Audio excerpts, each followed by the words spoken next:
Mbola raisiko fifaliana indray ry rahalasaina bavy malala isany ny nitsidika ny tokantranonao amin'ity takariva ity. Andriamanitra ny fiadanana ane ho amintsika tsiraray avy. Ary mirary izany fiadanana tompo izany tena zava-misy marina ao amin'ny ankonantsika. Jesosy ilay manova fiainana, izay no lohevitra lehibe izay notiny antsika. Ary inoko fa hanova ny fiainanao izy hanananao fiainana kristianina miabo eny fa na dia tontolo miiba ny tontolo misy antsika tsiraray avy. Manasanao ary anaraka izao lahadinika izao indray amin'ity takariva ity. Ny lohateny jerevantsika androany dia Jesosy nanova ny fiainany kefasy. Izay indray no jerevantsika amin'ity anio ity. Vadikolonjy lasa fototra no lohahevitra lehibe izay resahana amin'ity androany ity. Kefasy izany. Iza moa Petera? Raha ny soratra masina ny jerevantsika dia mitantara izy ao amin'ny Jaona toko voalohany. Jaona toko voalohany dia andininy fa 5:30 ka hatrany amin'ny fa 2:70. Jaona voalohany toko fa Jaona toko voalohany andininy fa 5:30 ka hatrany fa 2:70 vakitsika amin'ny anaran'i Jesosy. Noho ny ampitsony indray dia nijanona Jaona sy ny mpianany roalahy. Ary nijeren'i Jesosy nitsangatsangana izy ka nanao hoe indro zanak'Andriamanitra. Ary ireo mpianatra roalahy ireo rehefa nandre azy ny teny dia nanaraka an' Jesosy. Ary Jesosy nitodika ka nahita azy nanaraka dia nanao taminy hoe inona no tadiavinareo? Ary hoy izy roalahy taminy, raby izay atao hoe raha adika mpampianatra, aiza ianao no mitoetra? Hoy izy taminy, avy fa ho hitanareo. Koa dia nandeha izy ka nahita izay nitoerana ary nitoetra teo aminy taminy izany andro izany. Ary efa tokony ora 10 tamin'izay. Andrea, rahalahy Simona Petera no anankiray tamin'izy roa lahy izay nandrea ny tenin'ny Jaona ka nanaraka an' Jesosy. Izy no nahita ny Simona rahalahy ny aloha dia hoy izy taminy, efa nahita ny Mesia izahay, izay atao hoe raha adika ny Kristy, dia nitondra azy ho any amin'i Jesosy izy. Ary noho nijery azy Jesosy dia hoy izy, ianao ny Simona zanak'i Jaona, ianao atao hoe Kefasy, izay atao hoe raha adika Petera. Izay indray no mahakasika ilay lehilahy ho resahantsika androany. Petera zany no hojerevantsika androany. Vadikolonjy lasa fototra, Kefasy. Raha lahany Andrea mpianatra Jaona mpanao batisa, araka ny fanambarana ao amin'ny 2:70 tamin'ny teny novakitsika teo izy. Nentiny Andrea ho eo amin'ny Jesosy ity Petera ity. Hoy Jesosy taminy, ianao ny Simona Bar-Jaona, ianao atao hoe Kefasy na Petera. Fantatry Jesosy Petera na dia tsy mbola natoro azy akory aza. Raha ny fiainany no jerevantsika dia voalazan'ny Matio 9:40. Matio 9:40 andiny fa 3:70 ka hatramin'ny fa 9:70 dia mitantaratara ny mahakasika azy. Zao no voalaza vakitsika amin'ny anaran'i Jesosy. Matio 9:40 andiny fa 3:70 ka hatramin'ny fa 9:70. Ary rehefa tonga tany amin'ny faritanin'ny Kaisarea Filipo Jesosy dia nanontany mpianany izy ka nanao hoe ataon'ny olona ho iza moa ny zanak'olona? Dia hoy ireo, hoy ny sasany Jaona mpanao batisa, ary hoy ny sasany Eli, ary hoy ny sasany Jeremia na anankiray ampaminany. Ary hoy Jesosy taminy, fa ianareo kosa manao aho ho iza? Ary namaly Simona Petera ka nanao hoe ianao ny Kristy zanak'Andriamanitra velona. Olona mafana fo i Petera, tsy mitombona izy, mailaka raha hiteny. Eo amin'ny 9:40 rehefa nanontany Jesosy hoe nareo any moa manao anahy ho iza? Dia hoy izy mihitsy ny mailaka dia nilaza fa Jesosy ny Kristy zanak'Andriamanitra.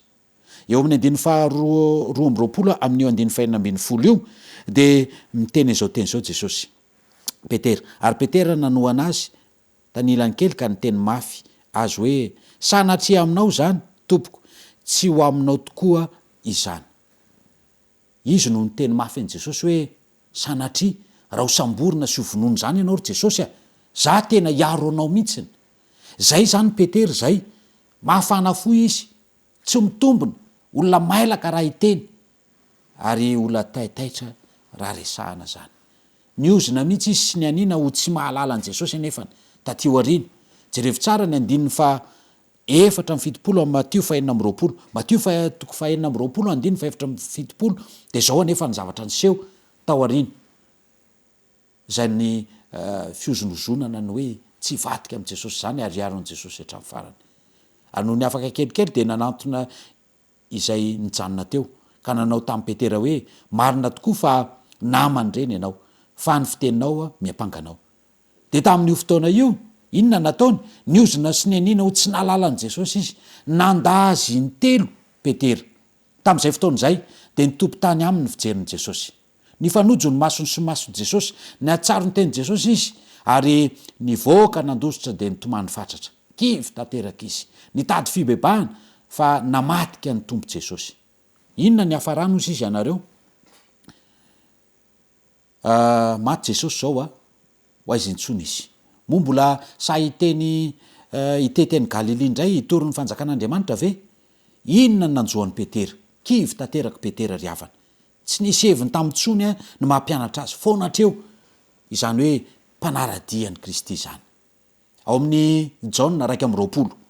Jaona 2:20 dia nisy fanambarana izay nambarany Petera manokana. Hoy Simona Petera taminy, andeha anarato aho. Hoy ireo taminy, andeha hiaraka aminao koa izahay. Dia nandeha izy ka niditra tsambokely ary tamin'ny ny alina iny dia tsy nahazo na inona akory izy. Jerevy tsara, kivy tanteraka izy. Tsy hitantsony ilay hoe andeha hanao ny asa amin'ny mampianatra Jesosy. Tsy afaka natanteraka an'izany izy ary nandahazoko. Ahoana tsony moa ny andeha hijoroana ery amin'ny kianjan'ny tempoly ery na eny amin'ny lalambe eny hoe hitory an'i Jesosy indray nefa ny ianao nandahazy.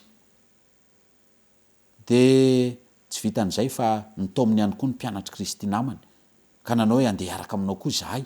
Samy kivy ka. Mbola teo ilay mpitarika andreo mpanjona tamin'izany. Dia niverina tamin'ny asany taloha zany izy ireo, izay no heveriny vavahaolana. Amin'ny fomba ny taloha, amin'ny fiainany teo aloha, dia izay no narahany. Nitombo mifankivindra reo teo am-piasana. Satria voalazany teny Soatra Masina, nandritry ny alina dia nanarato dia tsy nahazo na trondro anankiray ary na pirina ray ary tsy azony zareo tamin'io alina io. Eny, tsy nahazo na inona izy. Zany no voka-piainana rehefa tsy eo Jesosy ry hava-malala izany. Tsy mahazo na inona. Miala maina rehefa tsy eo Jesosy. Ary izay koa ny zavatra misy eo amin'ny fiainantsika. Vombaran'ny Soratra Masina fa lasa misedra olana foana tsika. Azo pahoriana mandrakariva. Ary ny mpanao salamo ao amin'ny salamo 3:70, 5:40 dia ozy izy hoe fahaizana isa maraina azo pahoriana mandritry ny andro ny olona rehefa tsy eo Jesosy ao anatin'ny fiainany. Nafana fo tamin'ny fanarahana ny tompo teo aloha. Aiza nefa izao misy azy ankehitriny nandao azy ary lasa lavitra azy. Mesaka niverina amin'ny asa teo aloha nefa tsapanao fa tokotapoloka ny tahirinao. Tsaronao misy banga ny fiainanao. Kivy ianao te hiverina nefa tsy afaka intsony. Ohatrany tsy hita zany Jesosy manoloana ny toe-javatra. Toy ny hoe maty ao am-pasana izy ka tsy afaka hanavotra anao intsony zany. Ary raha velona izy dia menatra indray ianao ny iseho aminy satria namatika azy toan'ny Petera. Mety efa niozonozona ho tsy nahalala azy mihitsy angambany ianao.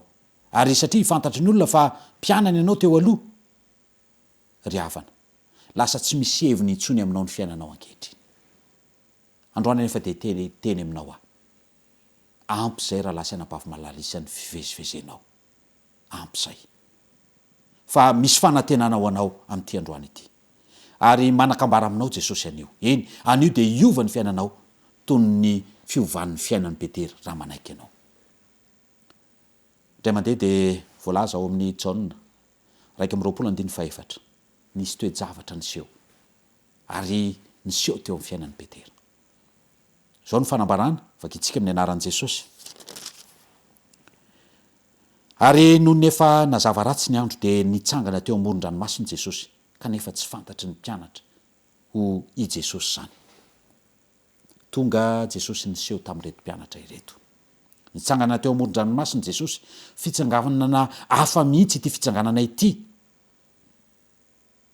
Satria fitsanganana manoloana an'ireto mpianany namatika azy izay ao anatin'ny fahaverezan-kevitra. Izay efa imbetsaka ny Baiboly maneho i fitsanganan'Andriamanitra manokana io. Raha ny Baiboly ny jerevantsika andeha hojerevantsika hoe manahoana Andriamanitra amin'ny fotoana manahoana no indro mitsangana manoloana ny taranak'olombelona. Ao amin'ny Genesisy 7:1 sy ny 7 dia izao no ambarany soratra masina. Genesisy 7:1 sy ny 7 vakitsika amin'ny anaran'i Jesosy. Ary nandrehan'i Jehovah Andriamanitra nitsangatsangana teo amin'ny say izy rehefa ho hariva ny andro. Ary raha lehilahy sy ny vadiny niery nitavan'i Jehovah Andriamanitra tao anatin'ny hazo tao amin'ny sa. Ary Jehovah Andriamanitra niantso any rahalehilahy ka nanao taminy hoe aiza moa ianao. Hitantsika eto ny fitsanganan'Andriamanitra nanoloana any Adamaseva izay tafalatsaka tao anatin'ny fahotana. Mijoro ary mitsangana Andriamanitra tahaka ny fitsanganan'i Jesosy teo amoron-dranomasina nanoloana ny reto mpianatra reto rehefa nandà ary tsy nanaraka azy. Ao amin'ny Daniela 12:1 dia miresaka fitsanganana ihany koa. Hoy ny voalaza ary amin'izany andro zany dia hitsangana ny Mikaela andrin-dehibe izay mitsangana hiaro ny zanaky ny firenenao. Apokalypsy 14:1. Apokalypsy 14:1 dia ny tenin'Andriamanitra ary hitako fa indro ny zanak'ondry nitsangana teo atendrombohitra Ziona ary ny 4,400 sy ray hetsy nombasy. Miresaka ny zanak'ondry mitsangana, Mikaela andrin-dehibe izay mitsangana ihany koa. Izay ny tanjon'ireo rehetra ireo ry havana dia ho amin'ny famonjena. Apokalypsy 7:1 dia ny tenin'Andriamanitra. Apokalypsy 7:1 indro efa mitsangana eo ambaravarana ka mandondona. Raha misy mihain'ny feoko ka mamony varavarana dia hiditra ao amin'ny ka hiara misakafo aminy ary izy amiko. Miresaka fitsanganan'Andriamanitra avokoa ireo raha lasaina bavy. Ny Baiboly dia miresaka fa rehefa mitsangana Andriamanitra dia ny amonjy izay, ny anavitra izay. Ary amin'ity hariva ity dia indro ihany koa Andriamanitra mitsangana ankehitriny raha lasaina bavy mahalala satria te hamonjy, te hanavitra anao sy ny ankonanao izy ankehitriny.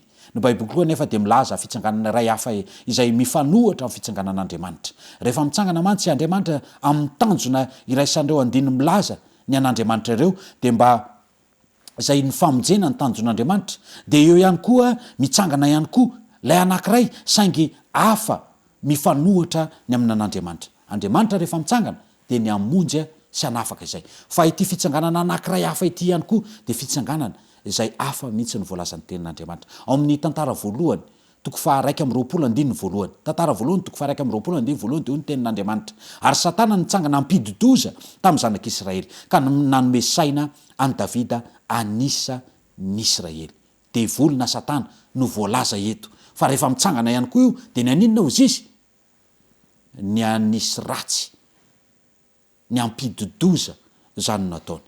Karaha ampahoriana ianao amin'izao fotoana izao, mandaly fahoriana sy fisedrana maro amin'ny fiainanao dia ny ao ambadiky ireny rehetra ireny Satana. Fa velan'Andriamanitra miseho amin'ny fiainanao kosa nefa n'izany mba hahafahanao hianatra ny didiny. Soa nampahoriana, ianarako ny didinao.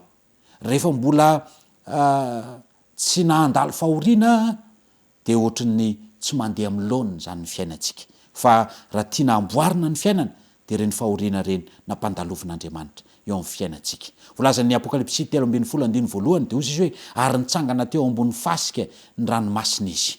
Ao amin'ny Apokalypsy 2:4 dia hoy ny tenin'Andriamanitra nefa tsy naharesy sady tsy nisy fitoerana ho azy intsony tany an-danitra. Ary nazery ilay drakona dia ilay menanarana ela izay atao hoe devoly sy Satana izay mamidaka izao tontolo izao dia nazera tamin'ny tany izy ary ny anjeliny koa niaraka nazera taminy. Ilay drakona no voalaza eto dia ny devoly sy Satana izany ry hava malala izany. Fitsanganana hafa, ny antony nitsanganany dia ny anohy ny asany teo aloha rehefa avy tezitra tamin'ilay vehivavy. Izany hoe ny fiangonan'i Kristy ary dia nandeha hiahy tamin'ny zanany sisa. Ny fiangonana sisa izay mitandrina ny didin'Andriamanitra sy mitana ny filazanan'i Jesosy. Ilay fanahin'ny faminaniana izany. Ambaran'ny Apokalypsy 7:12. Ny asany dia ny hanome fahefana ny bibidia. Ny fiangonana ny vadika tsy nanaiky ny fifehezan'ny lalàn'Andriamanitra hiady amin'ny olona masina izany. Fitsanganan'i Jesosy teo amoron-dranomasina dia hanome fanantenana any Petera sy ireo mpianatra namany. Ampisy heviny indray ny fiainany tia izay namadika azy ity, izay niala taminy. Amerina ny fiainany lasa ho amin'ny laoniny indray toy ny nentsona azy teo aloha. Teo amin'io fanaratony io mba hanao iraka hafa. Itory ny vilanjan-tsara efa 3 taona lasa izay. Satria teo amin'ny toerana io ihany no nandraisan'i Jesosy azy. Ny antso an Jesosy Petera ary zao no antsony voalaza eo amin'ny andininy fahadimy amin'ny jaona toko faraky amin'ny roapolo. jaona toko faraky amin'ny roapolo andininy fahadimy. Anaka manakanina vai anareo. Ny valiny dia nazava fa tsy ry havana satria tsy nahazo na trondro anankiray na pirina anankiray ary izy ireo tamin'io alina io. Ny baiko avy hatrany nanoro-hevitr'Andriamanitra. Amin'ny jaona raiky amin'ny roapolo andininy fahenina manao hoe alatsao amin'ny sisiny ankavanany sambokely ny aratonareo dia ahazo ianareo. Koa dia nalatsany ka tsy zakany nakarina noho ny abetsahany azan-drano. Tsy niady hevitra fa nankatoa na dia tsy fantatr'ireo aza hoe iza ty mpaniraka ity. Voatahiry ny fahalemem-panahy azony tamin'i Jesosy. Tsy toy ny teo aloha foniny tsy mbola niaraka tamin'i Jesosy ry zareo. Ary fantany tamin'ny fomba fihetsika ny baiko sy ny vokatra hitany fa olona ray ihany teo Palestina no mpanao zao zavatra izao. I Jaona le mpianatra tiany Jesosy no nahatadidy fa Jesosy tompo eo mibaiko sy ny resaka tamin'ny izy ireo io. Velona Jesosy ampisy hevi ny fiainany indray ankehitriny. Nasehon'i Jesosy teto fa mbola tsy niova izy. Izy no niantoka ny olana mahazo ny mpianany eo amin'ny fivelomany rehetra dia nantsony anompo azy. Tsy miova ny teny fikasany ry havana. Ilay teny ao amin'ny toriteny nataon'i Jesosy ao Matio toko fahenina andininy faraky amin'ny telopolo hoe dia aza manahy ianareo ka manao hoe inona no anay na inona no sotronay na inona no hotafianay. Fa Jesosy no miantoka an'izany rehetra izany. Izy no afaka hanome antsika an'izany. Teto dia teny vatana tamin'i Petera Jesosy. Ary ho famerenana azy amin'ny laoniny dia nanontany azy. Nametra-panontaniana telo Jesosy. Vokatra ilay fandavana telo dia nila ny fankatoavana telo ny fanontaniana izay napetraka Jesosy. Moa ny fitiavanao mihoatra noho ny fitiavan-dreto. Raha eny dia hoy Jesosy taminy fahano. Amin'ny teny Grika ilay teny hoe fahano dia hoe bosko. Manome ay maitso vao mitsiry. Sakafo tena tsara.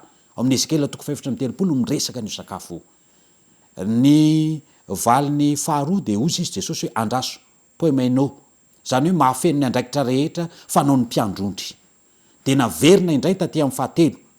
Rehefa avy nanontany Jesosy moa ny fitiavanao mihoatra noho ny fitiavan-dreto dia hozy izy hoe fahano bosko. Mila omena ay maitso malefaka koa ny ondry. Ry havana. Ny valiten'ny Petera dia ny hoe ianao malala fa tianao aho. Le hoe malala ry havana dia hoe oida. Zany hoe connaissance fahalalana tsotra fotsiny. Fa tianao aho. Fitiavana araka ny maha-olombelona, fitiavana miovaova, zany ny an'olombelona. Fa taty amin'ny fahatelo rehefa niverina fanontelo ary nalahelo izy, hoe fa nanina nanontany izany Jesosy intelo no naverina le izy. Dia hozy izy hoe ianao malala ny zavatra rehetra. Ilay malala ny zavatra rehetra amin'ny teny Grika dia hoe ginosko. Zany hoe connaissance acquise par l'expérience. Fahalalana azo avy tamin'ny fanandramana ny ainana manokana niaraka tamin'i Jesosy. Dia tsy nahalala afa-tsy tamin'ny fahalalana tsotra Petera teo aloha. Fitiavana tsotra, fitiavana miovaova, le filea. Fa ankehitriny dia nambaran'i Jesosy taminy fa omeko ny fitiavana izay tsy miova ianao. Ny fitiavan'Andriamanitra dia tsy miova ho azy, ho antsika tsiraray avy ary mitoetra izany. Dia hozy izy hoe na izany aza, na dia nandany tompo aza Petera dia tsy niova mihitsy ny fitiavana nasehon'i Jesosy azy ankehitriny. Motsapanao ve izany fitiavan'i Jesosy izany anio? Manoloananao izy anio. Mitsangana eo anoloanao izy tsy anameloka fa nome hevi ny fiainanao indray. Lasanao feno fivadiana, ilay lasanao namenatra, ilay lasanao azony ho foanana tsy hisy intsony eo amin'ny tantarany sy ny tantaranao. Manatona azy anio. Raiso Jesosy ho an'ny fiainanao. Manatona ary moa ny fitiavanao azy mihoatra noho ny fitiavan-dreto. Inona ny avalinao an'izany? Mitsangana dia raiso ny fanapahan-kevitra ka ambarao azy fa vonona ianao ny hanolotra ny fiainanao rehetra amin'izao sisa izao. Andriamanitra ny hitantsika tsiraray avy ka hitahirintsika ao amin'izany fahasoavana izany. Mahiriza indrindra raha lasa ainam-bavy malalisana fa vonin'Andriamanitra hanova ny tantaram-piainanao tahaka ny nanovany ny fiainan'ny Petera, nanovany ny tantaram-piainanao ihany koa. Andriamanitra ny hitantsika tsiraray avy. Amen.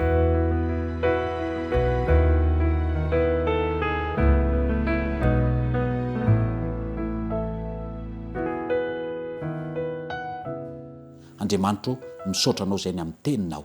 Terizo amin'ny fahasoavanao tahaka ny tehirizanao amin'ny Petera izahay. Eny fa na dia efa nandahanao aza. Dia amin'izao sisa izao aza vela intsony izay noho ny amin'ny anaran'i Jesosy. Amen.